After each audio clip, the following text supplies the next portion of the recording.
Bonjour et bienvenue dans cette troisième vidéo de formation consacrée à la CSRD. Dans cette vidéo, nous allons découvrir ce que sont les ESRS.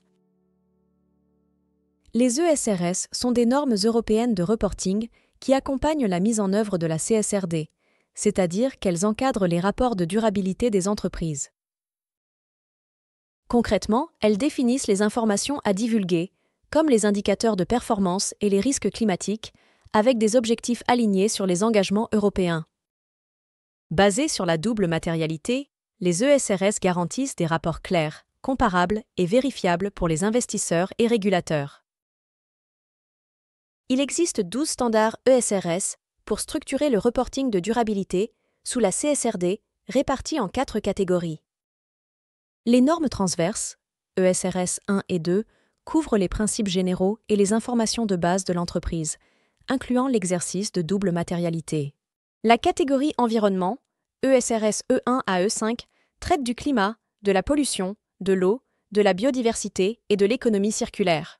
La partie sociale, ESRS S1 à S4, concerne les employés, les travailleurs de la chaîne de valeur, les communautés et les consommateurs. Enfin, la gouvernance, ESRS G1, aborde les pratiques éthiques et la gestion des risques. Si une entreprise est concernée par tous ces sujets, elle devra répondre à plus de 1000 points de données. Omnibus prévoit également un allègement de ces points de données en privilégiant les points de données quantitatifs. Les ESRS sont organisés en thèmes, sous-thèmes et sous-sous-thèmes pour structurer les informations ESG, en particulier sur les aspects environnementaux. Par exemple, regardons de plus près les thèmes environnementaux.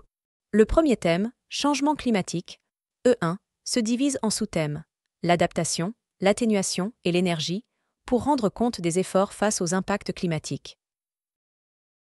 Si on analyse le troisième thème, ressources aquatiques et marines, E3, inclut un sous-thème dédié à l'eau, qui est ensuite détaillé en sous-sous-thèmes, consommation, prélèvement et rejet.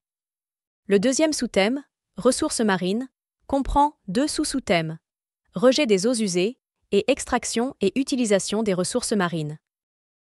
Cette structure détaillée permet une évaluation environnementale complète et précise. La structure des ESRS repose sur 4 piliers essentiels. Le premier, gouvernance, porte sur les processus et procédures de l'entreprise pour gérer et surveiller ses impacts, risques et opportunités en intégrant les questions ESG dans la gestion. Le second pilier concerne la stratégie et business model. On évalue comment la stratégie et le modèle économique de l'entreprise influencent et sont influencés par ses impacts, risques et opportunités. Cela comprend la gestion des enjeux ESG dans la stratégie à long terme de l'entreprise. Le troisième pilier, gestion des IRO, impacts, risques et opportunités, couvre l'identification, l'évaluation et la gestion des enjeux de durabilité, ainsi que les actions prises pour les maîtriser. Enfin, le quatrième pilier, métriques et cibles, concerne les performances de l'entreprise, incluant les objectifs fixés et les progrès réalisés, avec des indicateurs précis pour mesurer l'impact. Ces 4 piliers offrent une structure complète pour élaborer un reporting ESG efficace. Abordons les différents types de points de données que les entreprises doivent inclure dans leur rapport de durabilité selon les ESRS. Les données de description sont narratives, expliquant un processus, une stratégie ou un IRO. Impact, risque et opportunité. Les politiques décrivent les actions de l'entreprise pour prévenir ou atténuer les impacts ESG. Les actions combinent des informations narratives, semi-narratives ou monétaires. Elles détaillent les plans, budgets et calendriers mis en place. Les cibles sont des données quantitatives qui fixent des objectifs mesurables pour évaluer la performance ESG. Enfin, les métriques sont des données quantitatives, absolues ou relatives, en unités monétaires ou statistiques, offrant parfois une marge de manœuvre dans le choix des mesures pertinentes pour l'entreprise. Lorsqu'une entreprise n'a pas encore adopté de politique, pris d'action ou défini d'objectifs mesurables sur des sujets ESG, elle doit expliquer pourquoi et indiquer un échéancier pour leur adoption future. Cela garantit la transparence et clarifie les prochaines étapes en matière de durabilité.